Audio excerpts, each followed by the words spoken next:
बिस्मिल्लाहिर्रहमानिर्रहीम। आज के प्रोग्राम के साथ मैं हूं नुसुल्लाह मलिक। नाज़रीन, हुकूमत की तरफ से एंटी स्टेट रिपोर्ट सामने आने के बाद अपोजिशन की तरफ से बड़ी शदीद तनकीद की जा रही है। कहा जा रहा है कि इस रिपोर्ट के मंदरजात को सामने लाया जाना चाहिए था और जो ट्रेंड चले उसके कंटेंट को भी सामने लाना चाहिए था, जबकि हुकूमत ये समझती है कि हुकूमत ने सिर्फ वो चीज़ें सामने रखी हैं जिसके मुताबिक ये देखा जा सकता है कि ऐसे ट्रेंड पाकिस्तान में चले, ऐसे हैशटैग बनाए गए जिनको बाहर से सपोर्ट मिली, इंडिया से सपोर्ट मिली, अफगानिस्तान से सपोर्ट मिली और रियासती इदारों के खिलाफ एक मुहिम चलाई गई। पाकिस्तान को टारगेट किया गया और उसमें लोग बाज ऐसे भी शरीक हुए जो शायद इस बात से वाकिफ ही नहीं थे कि ये जो ट्रेंड इनको सपोर्ट मिल रही है ये उन ममालिक से मिल रही है जो पाकिस्तान के मुखालिफ हैं।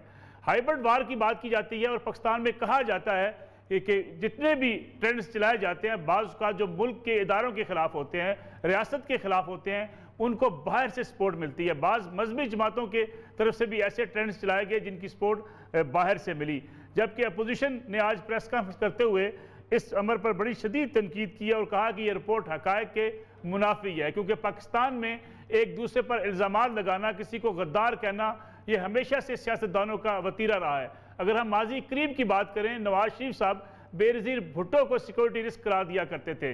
बेनज़ीर भुट्टो साहबा के नज़दीक नवाज शरीफ मुल्क के लिए सिक्योरिटी रिस्क थे। फिर उसके बाद बात जब आगे बढ़ी, इमरान खान साहब को भी कहा गया वो मुल्क के लिए सिक्योरिटी रिस्क हो सकते हैं और इमरान खान भी इन हुक्मरानों को, माजी के हुक्मरानों को सिक्योरिटी रिस्क करार देते हैं। गोया सियासत के अंदर ये इल्ज़ाम तराशी कोई नई नहीं है। फिर हुकूमत के लिए एक बड़ा चैलेंज है। अमेरिका अफगानिस्तान से निकल गया, उसके बाद तालिबान मुसलसल आगे बढ़ते चले जा रहे हैं। इन हालात में पाकिस्तान ये समझता है कि अगर अमेरिका ने अफगानिस्तान को मौजूदा सूरत हाल में छोड़ दिया, वहाँ के हालात ख़राब हुए, मुहाजिरीन पाकिस्तान आए और वहाँ की लॉ एंड ऑर्डर सूरत हाल ख़राब हुई, तो ये पाकिस्तान के लिए एक बड़ा चैलेंज होगा।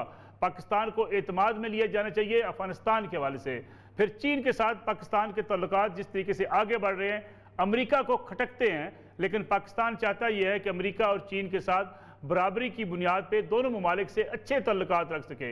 इमरान खान साहब इस बात का इजहार भी कर चुके कि हम अमेरिका की किसी कॉल का इंतज़ार नहीं कर रहे हैं। बड़े गिले शिकवे भी किए इमरान खान साहब ने उससे। बज़ाहिर ये नज़र आता है कि पाकिस्तान अमेरिका के साथ तल्लुकात बेहतर करना चाहता है। अमेरिकी हुकाम क्यों पाकिस्तान के साथ अफगानिस्तान के मामले में बातचीत करने को तैयार नहीं है, ये भी आज के प्रोग्राम का मौजू है। साथ साथ पाकिस्तान तहरीक इंसाफ की अंदरूनी सियासत, जहांगीर खान तरीन ग्रुप क्या करने वाला है, क्या जहांगीर खान तरीन ग्रुप पीटीआई से अलग होगा, हुकूमत के लिए किसी खतरे का बायस बनेगा, या इमरान खान साहब और जहांगीर खान तरीन के माबैन सुलह हो जाएगी और जहांगीर खान तरीन का पूरा ग्रुप पाकिस्तान तहरीक इंसाफ के साथ ही रहेगा। ये आज के प्रोग्राम के मौजू होंगे और इन सवालों के जवाबात लेंगे वफाकी वज़ीर इत्तलात और नशरियात फवाद चौधरी साहब से। बहुत बहुत शुक्रिया फवाद चौधरी साहब प्रोग्राम में वक्त देने का। ये बताइएगा कि आपको जितना मैं जानता हूँ, आप हमेशा इस बात के मुखालिफ रहे हैं कि किसी के ऊपर मुल्क दुश्मनी के या गद्दारी के इल्ज़ामात लगाए जाएं, लेकिन आपकी हुकूमत भी वही दोहरा रही है जो माजी में होता रहा। सियासतदान एक दूसरे को गद्दार कहते रहे, मुल्क दुश्मन कहते रहे, पीटीआई भी उसी डगर पर आ गई। ये कैसे आप कह रहे हैं? यानी आप अगर हैशटैग चलाने वाले पे या अगर आप गवर्नमेंट के ऊपर ये कहने वाले जो आईने पाकिस्तान पर अमल दरामद की बात करते हैं उनको आप गद्दार कहेंगे, तो उससे तो ये तासर मिलेगा कि आप भी उसी सफ में खड़े हो गए हैं। ये कहाँ किसने कहा गद्दार? एंटी स्टेट फिर कौन होता है फवाद चौधरी साहब? एंटी स्टेट किसने कहा? आपकी तरफ से एंटी स्टेट रिपोर्ट आई जिसमें कहा गया अफराज सयाब खट्टक हैं, फतुल्लाह बाबर साहब हैं, बुशरा गौर साहब हैं, रहमान मलिक हैं, उस्मा बुखारी हैं, इवन जर्नलिस्ट भी शामिल हैं। उनके हैशटैग को देख के ये फैसला कर लेना कि ये किसी ऐसी सरगर्मी में मुलव्वस हैं जो मुल्क के खिलाफ हो सकती है। लेकिन ये किसने कहा और आपको किसने कहा कि हमने ये? आपकी रिपोर्ट कह रही है फवाद चौधरी साहब, जिसमें रिपोर्ट में आपने एंटी स्टेट रिपोर्ट जो जारी की है उसमें ये सारे नाम शामिल किए गए हैं। मैं तो पढ़ दें कहाँ पे कहा, जरा सफा पढ़ देंगे कहाँ पे ये कहा लिखा है ये सारे एंटी स्टेट। अब तो अपोजिशन भी आपके ऊपर ये इल्ज़ाम लगा रही है कि आपकी जो प्रेस कॉन्फ्रेंस हुई और जो आपने रिपोर्ट शाया की उसका मतलब ही है कि आप लोगों की ज़बानबंदी चाहते हैं। तो उन्होंने भी मेरे ख्याल आपकी तरह पढ़ी नहीं रिपोर्ट, क्या कहा? नहीं, रिपोर्ट की प्रेस कॉन्फ्रेंस आपने सबके सामने की है चौधरी साहब। नहीं, लेकिन एंटी स्टेट का जो भी आपने सारी बातें कही हैं उसका तो कोई ताल्लुक ही नहीं उस प्रेस कॉन्फ्रेंस। उस प्रेस कॉन्फ्रेंस में और जो रिपोर्ट शाया हुई है, पहले जरा मैं आपको जरा मदद कर देता हूँ आपको कि वो रिपोर्ट है क्या और वो जी उसमें मामला क्या। हमने ये कहा है 150 एंटी स्टेट जो हैशटैग्स हैं वो पाकिस्तान में लॉन्च किए गए रियासत के खिलाफ और इदारों के खिलाफ। ठीक है। उनके ऊपर 37 लाख ट्वीट्स हुई, उनके ऊपर वीडियोस बनाई गई, 1000 घंटे से ज्यादा की एक्टिविटी हुई। वो हुई हिंदुस्तान से और अफगानिस्तान से। उसका कोई ताल्लुक जो है वो हमारे उस मामले पॉलिटिकल पार्टीज के साथ या उनके साथ तो नहीं है। और दूसरी बात ये कि इसमें अलबत्ता जो लॉन्च हुआ उसमें जो बहुत बड़ी तादाद है वो जो पीएम की एक जो टीम है उसके हैं और उन्होंने उन हैशटैग को लॉन्च किया। तो मेरा ख्याल है कि जिस पे आपको थोड़ी कंफ्यूजन हुई है और अभी मैं देख रहा था जो आपने बात की नाउल्ला खुरम दस्तगीर वगैरह ने प्रेस कॉन्फ्रेंस की है, अनफॉर्चुनेटली उनका शायद टेक्नोलॉजी में बिल्कुल ही महदूद है चूँकि PMLN के ज़्यादातर लोगों का, तो वो समझ नहीं सके कि रिपोर्ट क्या है और बात क्या है। सवाल ये पैदा होता है हिंदुस्तान और अफगानिस्तान से उन ट्रेंड्स के ऊपर क्यों एक्टिविटी जनरेट हो।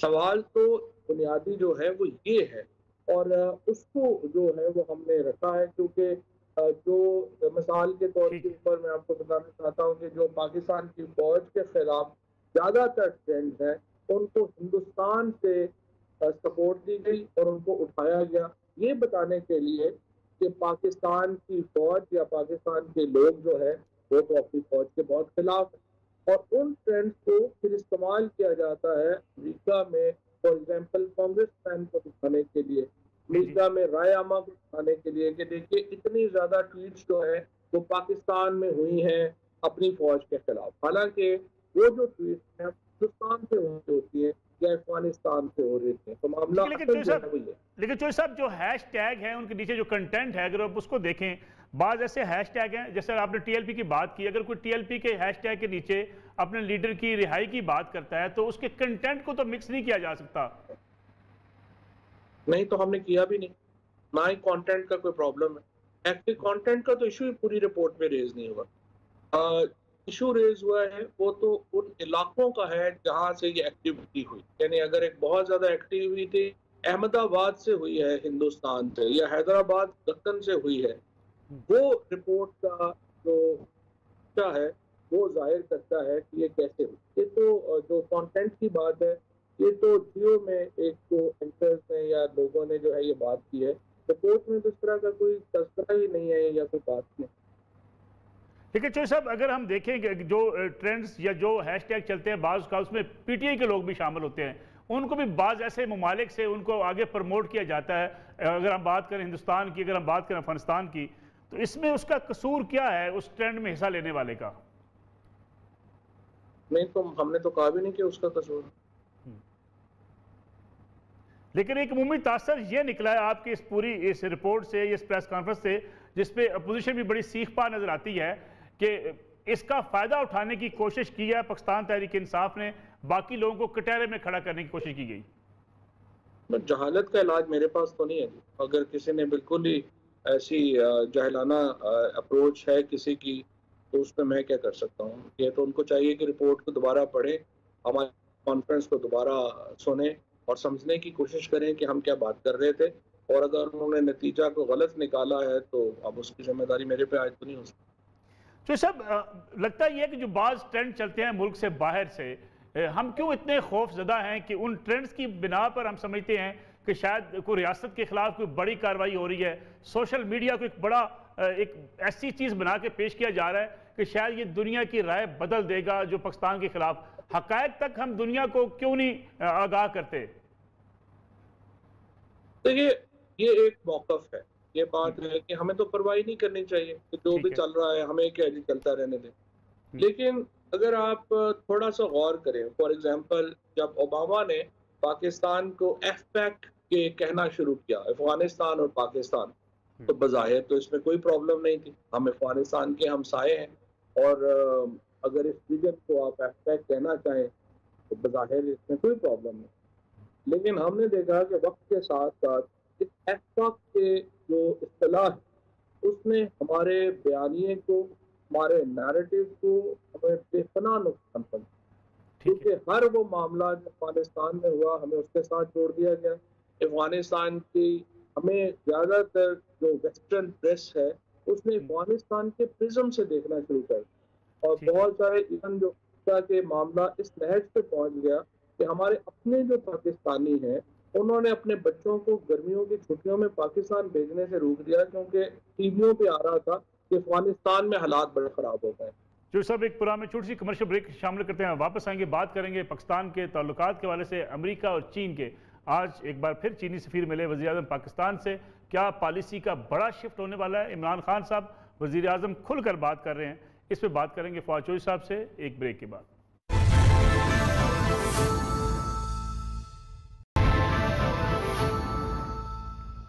पुराना में एक बार फिर खुशामदीद। फवाद चौधरी साहब, ये बताइएगा कि खारजा पॉलिसी के अपने उसके लवाजमात होते हैं, लेकिन जिस तरीके से हम देख रहे हैं कि पीटीआई की हुकूमत अमेरिका के साथ ताल्लुकात के हवाले से खुलम खुला जिस तरीके से अपनी इजहार कर रही है, उससे ताल्लुकात और ख़राब हो सकते हैं। और एक तासर यह भी है कि अमेरिका हमें लिफ्ट नहीं करा रहा, हम इतना ज़्यादा शोर मचाना चाहते हैं कि अमेरिका हमें लिफ्ट करवाए।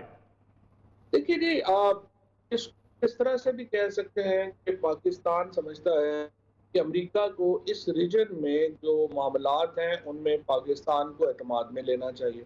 ठीक है। और उसकी वजह ये है कि देखिए, अमेरिका यहाँ से 1988 में भी, आपने तो चूंकि बहुत तवील अर्सा ये मामलात को कवर किया है, आपको याद होगा कि जब जिनेवा अकॉर्ड के बाद अमेरिका यहाँ से बोरिया उठा के चला गया तो कॉन्सिक्वेंसेस तो हमें भुगतने पड़े, उनके नताइज जो है वो हम तो नहीं बोरिया बिस्तर उठा के कहीं जा सकते, अमेरिका ये अफोर्ड कर सकता था। इसी तरीके से अब भी जब 2001 में हमसे पूछ के तो ओसामा बिन लादेन ने बम नहीं मारा था न्यूयॉर्क को, लेकिन हमें उसके कॉन्सिक्वेंसेस भुगतने पड़े। अब भी जब अमेरिका यहाँ से उठ के चला है और हमें उस तरह से एतमाद में नहीं लेता है पॉलिसीज के ऊपर, तो जाहिर है कि उसमें हमें फिर एक उसका जो हाथ है उनको हमें देखना पड़ता है, उसके साथ आना पड़ता है।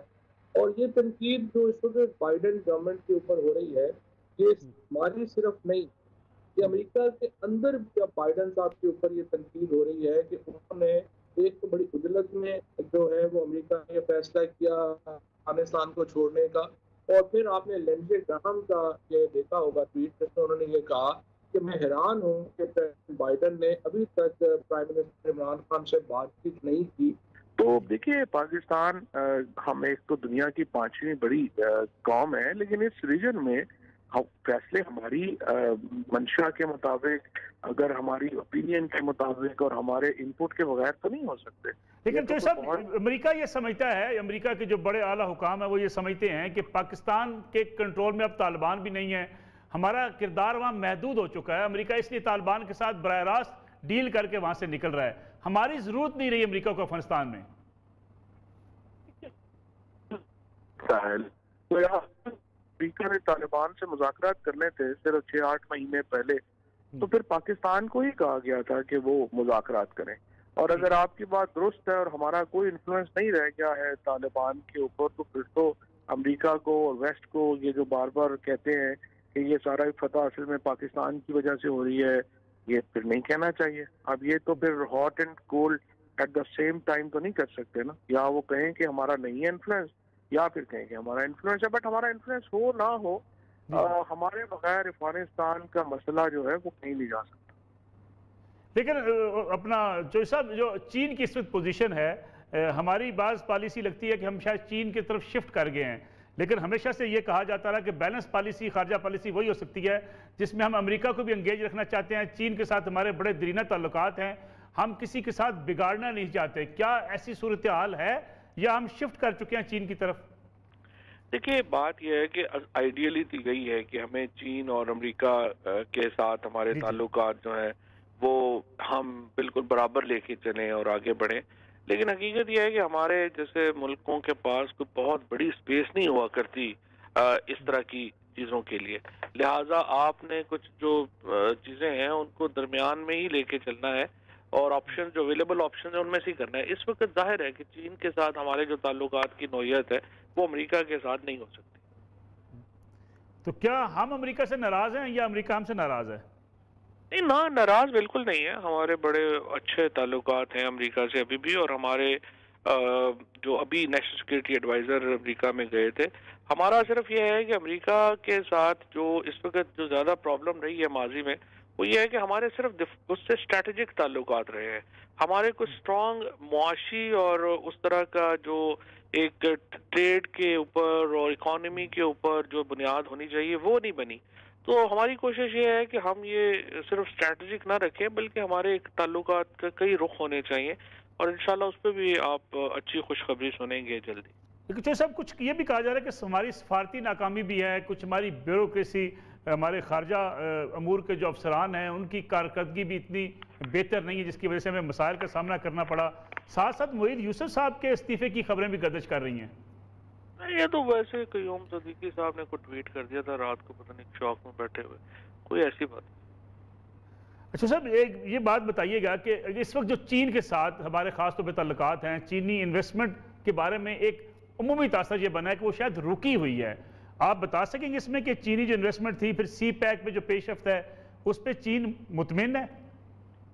लेकिन जो चीन के साथ हमारी जो इकोनॉमिक रिलेशनशिप है ना, उसके कई जहतें थी। पहली जहत में हमने जो सड़कों का नेटवर्क था जो शुरू हुआ था मुशर्रफ साहब के दौर में, वो नेटवर्क जो है वो मुकम्मल हुआ। उसके बाद अब जो दूसरा था जो नवाज शरीफ साहब के दौर में आए, वो पावर प्रोजेक्ट्स थे, वो मुकम्मल हुए। और तीसरा अब हिस्सा है जिसमें ये चल रहा है कि जो अब रियल सी पैक है, यानी ऐसे इकोनॉमिक जोन क्रिएट किए जाएं जिसमें चीन और पाकिस्तान के एंटरप्रेन्योर्स, इंडस्ट्रियलिस्ट मिलकर इंडस्ट्री लगाए और यहाँ से प्रोडक्ट्स जो हैं वो बाहर जाए। अब ये तीसरा हिस्सा जो है ये बिल्कुल अपनी अरूज पे है, और इंशाल्लाह जैसे आपने देखा कि हमारा जो बिजली एक जो हमारी एक सीमेंट बनाने वाली चीनी कंपनी यहाँ पे आई है, और बहुत चाइनीज कंपनीज आई हैं, और अब ये सारा काम बड़ी तेजी से जारी है। और 9 इकोनॉमिक जोन इंशाल्लाह हमारा इरादा है कि ये जल्द से जल्द मुकम्मल हो जाएं, और इनसे फिर जो हमारे असल सी पैक के मकासद हैं वो पूरे हो सके। कोई दबाव है उस पे काम की रफ्तार के हवाले से सी पैक पर? देखिए, सी पैक के ऊपर एक पूरा वेस्टर्न मीडिया का क्रिटिसिज्म आपके सामने है, वो आता है। फिर दासू जैसे वाकयात जो है वो अगर सी पैक का हिस्सा तो नहीं है, लेकिन चाइनीज वर्कर्स के खिलाफ और एक पूरा हमें हिंदुस्तान की तरफ से, अफगानिस्तान की तरफ से एक पूरा हमें एक चैलेंजेस का सामना है, और इसको हम एक चौमुखी लड़ाई लड़ रहे हैं इसके ऊपर, और वो लड़ाई जारी रहेगी। जो सब कुछ खबरें हैं इस किस्म की भी कि खासतौर पर अफगानिस्तान से या इंडिया की अगर हम बात करें, सी पैक के हवाले से कुछ ऐसी सिक्योरिटी के हवाले से भी कुछ थ्रेट्स मौजूद हैं पाकिस्तान के लिए? थ्रेट्स तो मौजूद हैं, और अभी दासू का आपने वाकया देखा, उसके बाद बाकी आपने देखी जो डेवलपमेंट्स हुई, उनसे जाहिर है थ्रेट्स तो हमारे सामने। क्या कुछ चीन की तरफ से भी पाकिस्तान को इस बारे में कोई आगाह किया गया? इस बारे में कम्युनिकेशन हुई। अच्छा, और पाकिस्तान की तरफ से जो सिक्योरिटी के इंतजामात हैं उसको मजीद बेहतर किया जा रहा है? देखिए, हमने अभी पूरी एक डिवीजन फौज जो है वो इसके ऊपर लगाई हुई है। सिक्योरिटी के ऊपर हम जो कुछ कर सकते हैं हम कर रहे हैं, लेकिन हमें एक बहुत बड़ी दहशतगर्दी का सामना है, और उसका एहसास चीन को भी है और उसका एहसास हमें भी है। अगर अफगानिस्तान पर तालिबान का जो है मुकम्मल कंट्रोल हो जाता है, खासतौर पर अगर हम काबुल की बात करें, पाकिस्तान के लिए किन मसाइल में इजाफा हो सकता है? इस दफ़ा मुहाजिरीन के आने का इम्कान तो चूसा बहुत कम नजर आता है। नहीं, मुहाजिरीन का इंतजाम क्यों कम आता है? वो तो सारे इलाके जो पाकिस्तान के साथ हैं वही तो सबसे ज़्यादा मुतासर हैं। तो मुहाजिरीन का तो हमें सबसे डर ही ज़्यादा मुहाजिरीन का है कि ऑलरेडी हमारी इकोनॉमी में इतनी पसली नहीं है, और फिर अगर इतने मुहाजिरीन, ऑलरेडी 35 लाख लोग हैं यहाँ पे, और अगर 20-25 लाख और आ गए तो फिर हमारे लिए बड़ा एक चैलेंज खड़ा हो जाएगा। तो वो तो हमारे लिए एक बहुत बड़ा चैलेंज है। लेकिन इसके साथ ही फिर एक्सट्रीमिज्म में इजाफा, और जिस तरह से आपने बात की कि अमेरिका जो है वो चला जाता है तो हमें क्या है, लेकिन आप देखें ना, अगर वहाँ पे एक लॉलेसनेस होती है, वैक्यूम होता है, तो फिर पूरी दुनिया की जो एक्सट्रीमिस्ट ऑर्गेनाइजेशंस हैं वो वहाँ पे अड्डे बना लेंगी, और वो हमारी सरहद के साथ एक नया अज़ाब शुरू हो जाएगा। तो ये और पहले भी है, TTP आपको पता है वहाँ पे बैठी हुई है, ये BLA वाले वहाँ पे बैठे हुए हैं। तो हमें हमारे मसाइल में तो बड़ा इजाफा हो जाता है जब अफगानिस्तान डिस्टेबलाइज होता है। कुछ ऐसी रिपोर्ट्स में चौधरी साहब के वहाँ पे कुछ दाइश के भी इम्कानात हैं अफगानिस्तान में, उनकी मौजूदगी के, उसके असरात भी बढ़ते हुए दिखाई दे रहे हैं। नहीं, उनका तो दाइश का तो जो नूरिस्तान का एरिया है, ये कई जगहों के ऊपर बड़ा होल्ड है, और जाहिर है कि उसकी वजह से भी हमारे मसाइल जो हैं उनमें इजाफा होगा। और ना सिर्फ हमारे, और यही तो बात है जो हम अमेरिका और वेस्ट को समझाना चाह रहे हैं, बताना चाह रहे हैं कि अगर आप इस तरह से एक वैक्यूम छोड़ के चले जाते हैं, और हमें जिस तरह प्राइम मिनिस्टर साहब ने, आपको याद होगा जो PBS का इंटरव्यू था उसमें उन्होंने कहा था कि अमेरिका जो है they create a mess and then expect us कि हम इसको साफ करें। अब ये आप इतना बड़ा एक मेस क्रिएट कर जाते हैं, उसके बाद हमारी जैसे हमारे तो ना इतने, आपने अमेरिका ने कोई 1000 अरब डॉलर खर्चा है अफगानिस्तान में, और उसके बाद उनका नतीजा ये है। अब देखिए हमारा तो बजट ही 10-12 बिलियन डॉलर का होता है, हम तो नहीं मुकाबला कर सकते इस तरह की सुपर पावर्स की जो रेजीम्स हैं, जो नेटवर्क्स हैं। अगर वो वहाँ पे फेल हो रहे हैं तो हम कैसे वहाँ पे खड़ा कर देंगे ये सब कुछ? तो हमारे लिए तो चैलेंजेस बड़े कर जाते हैं ये लोग। ठीक है, जो सब छोटी सी कमर्शियल ब्रेक प्रोग्राम में शामिल करते हैं, वापस आते हैं।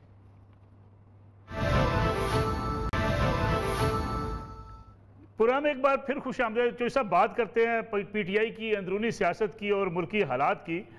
इस वक्त जहांगीर खान तरीन ग्रुप एक बड़ा मसला बना हुआ है, खासतौर पे पाकिस्तान तहरीक इंसाफ के लिए। फिरदौस आशिक अवान साहबा को भी इसलिए हटाया गया कि वो उनको आड़े हाथों नहीं दे रही थी। दूसरी तरफ जहांगीर खान तरीन पीपल्स पार्टी में शामिल होने का इंदिया दे रहे हैं। इन हालात में PTI की हुकूमत कैसे बच पाएगी अगर एक बड़ा ग्रुप अलग हो जाता है PTI से? अच्छा, मेरी तरीन साहब से बात हुई थी, मैंने उनसे ये कहा कि वो पीपल्स पार्टी की उनकी खबर आई, तो उन्होंने कहा यार बात यह है कि किसी का बिल्कुल ही कोई दिमाग ही खराब हो जाएगा तो पीपल्स पार्टी में जाएगा पंजाब में, इसके अलावा तो किसी का कोई चांस नहीं। तो पहली बात तो ये।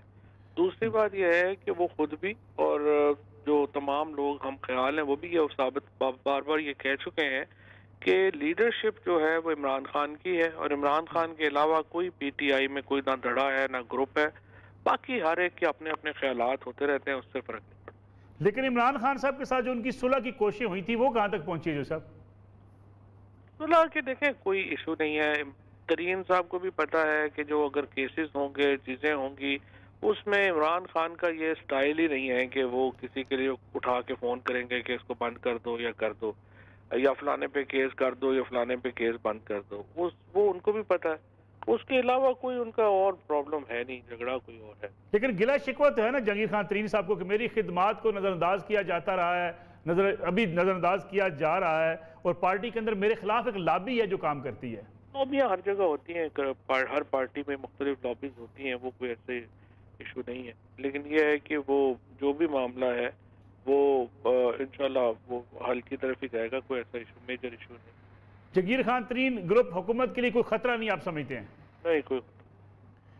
तो सब ये बताइएगा कि एक पार्टी के अंदर दो राय पाई जाती हैं। एक ये राय है कि हमने माजी के जो हुक्मरान हैं, मियाँ नवाज शरीफ हैं, जिसमें पीपल्स पार्टी है, जरदारी साहब हैं, हर वक्त उनको रगड़ा लगाना है। एक राय ये है कि हमें अपनी डेवलपमेंट की तरफ, अपने प्रोजेक्ट्स की तरफ तवज्जो देनी है। क्या आप समझते हैं कि खान साहब किस ग्रुप को ज़्यादा बेहतर समझते हैं? सॉरी, किस ग्रुप को? एक ग्रुप समझता है कि साबिक हुक्मरानों को रगड़ा लगाया जाता रहे, यही बयानिया रहना चाहिए। दूसरा ग्रुप ये समझता है कि हमें तरक्याती मनसूबों की तरफ काम करना चाहिए, अपनी तरफ तवज्जो देनी चाहिए, डेवलपमेंट की तरफ तवज्जो देनी चाहिए। देखिए बात यह है, हमें लोगों ने वोट दिए थे कि आप इनसे हिसाब लेंगे। एक वोट इसलिए मिला था कि आप अकाउंटेबिलिटी भी करेंगे और ये लोगों से पैसे भी वापस लेंगे। अब अगर हम अकाउंटेबिलिटी के ऊपर NRO दे दें और हम इन लोगों को छोड़ दें तो फिर तो हम अपने वोटर को धोखा दे रहे हैं। हमें कोई हक ही नहीं बनता हमारा, ये फैसला हम कर ही नहीं सकते कि हम अकाउंटेबिलिटी से पीछे हट गए। लिहाजा जो अकाउंटेबिलिटी है वो अपनी जगह पे जारी है और डेवलपमेंट वगैरह के काम जो है वो अपनी जगह पे जा रहे हैं, लेकिन हमारा वोटर जो है वो अकाउंटेबिलिटी को प्रेफरेंस देता है और उसको हम पीछे नहीं छोड़ते। लेकिन चौधरी साहब, क्या वज़रा का काम सिर्फ साबिक हुक्मरानों के खिलाफ ही प्रेस कॉन्फ्रेंस करना है या अपने मनसूबों के बारे में ज़्यादा आगाह करना है कौम को कि हमने ये मंशूर था हमारा, इस पर इतना अमल दरामद कर लिया है? ये भी साथ साथ हो रहा है और हर रोज़ हम बताते हैं कि हम क्या कर रहे हैं। और आप देखिए कि पाकिस्तान में रिकॉर्ड लेवल के ऊपर इस वक्त तरसीलाते ज़र हैं। पाकिस्तान का फॉरेन रिजर्व जो है वो पाकिस्तान का हिस्ट्री का सबसे बड़ा है। हमारी जो इकोनॉमी जो हमने जब इनहेरिट की थी वो 0.5% पे थी, अब तकरीबन 4% के ऊपर पहुंच चुकी है। एग्रीकल्चर में 1100 अरब रुपया इजाफी गया है, बम्पर क्रॉप्स हो रही हैं। जो हुकूमत की कारकर्दगी है वो भी ज़बरदस्त हो रही है। लेकिन डॉलर तो बढ़ रहा है मुसलसल चोई साहब। डॉलर तो कोई नहीं है ना जी अपना, उसके साथ आपकी एक्सपोर्ट्स भी तो बढ़ रही है ना। डॉलर बढ़ रहा है तो उसके साथ आपकी एक्सपोर्ट्स भी बढ़ रही हैं। लेकिन शौकत तरीन साहब जो इस सारी इकानमी को मैनेज कर रहे हैं, उनको तब सेनेट में लेकर नहीं आए, उनकी मुद्दत भी खत्म होने वाली है, क्या करेंगे शौकत साहब? नहीं, उनके बारे में भी फैसला जल्द हो जाएगा, इंशाल्लाह वो मुस्तकिल हो जाए। और दूसरा इकानमी की अगर हम बात करें जो साहब, महंगाई सबसे ज़्यादा एक चैलेंज है हुकूमत के लिए, उस पर PTI खामोश दिखाई देती है अक्सर। नहीं, कोई खामोश नहीं है, क्योंकि महंगाई चैलेंज नहीं है। इसलिए कि देखिए 60% लोग जो ज़राअत से वाबस्ता है उनकी आमदनी में 1100 अरब रुपए का इजाफा हुआ है। ओवरऑल महंगाई में इजाफा जो है वो तकरीबन 27% है। ओवरऑल आमदनी में इजाफा 37% है। जो महंगाई है ये सिर्फ एक बहुत छोटा जो हमारा तबका है, जो सैलरीड क्लास है, उसके लिए। जो लोग तनख्वाह के ऊपर जिनका गुजारा है, और वो चाहे सरकारी मुलाजमीन हो, चाहे हमारे अर्बन जो लोग हैं जो काम करते हैं, उनको डेफिनेटली सैलरीड क्लास को ये जो है वो डेफिनेटली पहुंचा है। हमारी इंडस्ट्री में जितनी बड़ी ग्रोथ हुई है, आप देखिए जब PTI की हुकूमत आई थी तो पूरा फैसलाबाद इंडस्ट्री बंद पड़ी हुई थी। अब हर इंडस्ट्री जो है वो उसमें तो 2023 तक तो नया ऑर्डर लेने की भी गुंजाइश नहीं है। हर एक ने अपने ऑर्डर डबल कर दिए हैं। लेबर के जो रेट्स हैं कंस्ट्रक्शन में, वो मिस्त्री से लेकर के तो प्लम्बर तक हर रेट जो है वो तकरीबन 3 गुना बढ़ गया। तो जो आमदनी में इजाफा है वो न्यूट्रलाइज कर देता है महंगाई में इजाफे को। जहाँ तक नॉन सैलरीड पर्सन, हाँ सैलरीड वालों की प्रॉब्लम्स हैं, उसके लिए जो है वो इक़दाम किए गए। तो सब आप वज़ीर इत्तलाआत हैं, आज़ादी इज़हार राय के हवाले से एक इल्ज़ाम आप पर लगता है कि आप ज़्यादा पाबंदियाँ लगाना चाहते हैं, अथॉरिटी नहीं बनाना चाहते हैं, पैमरा को ख़त्म करना चाहते हैं, क्या ऐसा क्यों है? अब पैमरा को तो इंशाल्लाह हम ख़त्म कर रहे हैं और उसके जगह हम पाकिस्तान मीडिया डेवलपमेंट अथॉरिटी जो है वो ला रहे हैं।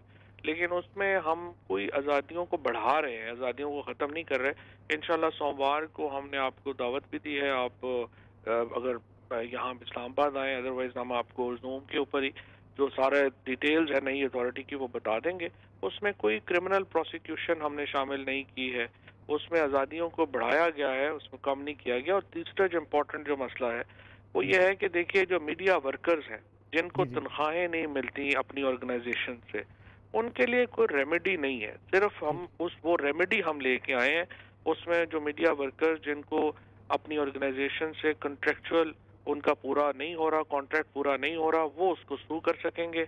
और वो मैं समझता हूँ कि बड़ी इंपॉर्टेंट बात है। हमारे जो DSNG ड्राइवर्स हैं, हमारे कैमरामैन हैं, NLEs हैं, जिनको तनख्वाहें नहीं मिल रही, उनको हमने ज़रूर ये राइट देना है कि वो अपनी ऑर्गेनाइजेशन को सू कर सकें। तो सब एक होता है लीगल तरीका, एक होता है इलीगल तरीका। हमने देखा है कि माजी की हुकूमत हो, अब भी कई दफ़ा ऐसा होता है कि बाद चैनल्स जो हुकूमत पे एतराज़ करते हैं, तनकीद करते हैं, केबल ऑपरेटर से ही उनका चैनल बंद करवा दिया जाता है। इसकी रोकथाम कैसे होगी? अभी तक तो किसी का हमने नहीं रोका, और जो इलीगल तरीका है वो हमने किसी अभी तक कोई अडॉप्ट कहीं पे भी नहीं किया और इंशाल्लाह आगे भी नहीं करेंगे। सिंध हाई कोर्ट ने चेयरमैन पैमरा की तरफ से TV चैनल का लाइसेंस मुअत्तल करने का इख्तियार ख़त्म किया, आप इसको बेहतर समझते हैं? ये मैंने अभी फैसला नहीं पढ़ा और वो हम फैसला जो है वो पढ़ेंगे, और उसके बाद ये जो अपना अगला है मामला हमारा, ये जो उसको देखते हैं हम। तो अथॉरिटी का चूंकि पैमरा लॉ ही ख़त्म कर रहे हैं तो इसको, लेकिन अभी देखेंगे कि इसमें उसमें क्या है, तो वी विल केटर दैट। अगर पैमरा अथॉरिटी पे अगर सारे लोग स्टेक होल्डर मुतमिन ना हुए, तब हुकूमत अपनी मर्जी करेगी या लोगों को एतमाद में लेगी?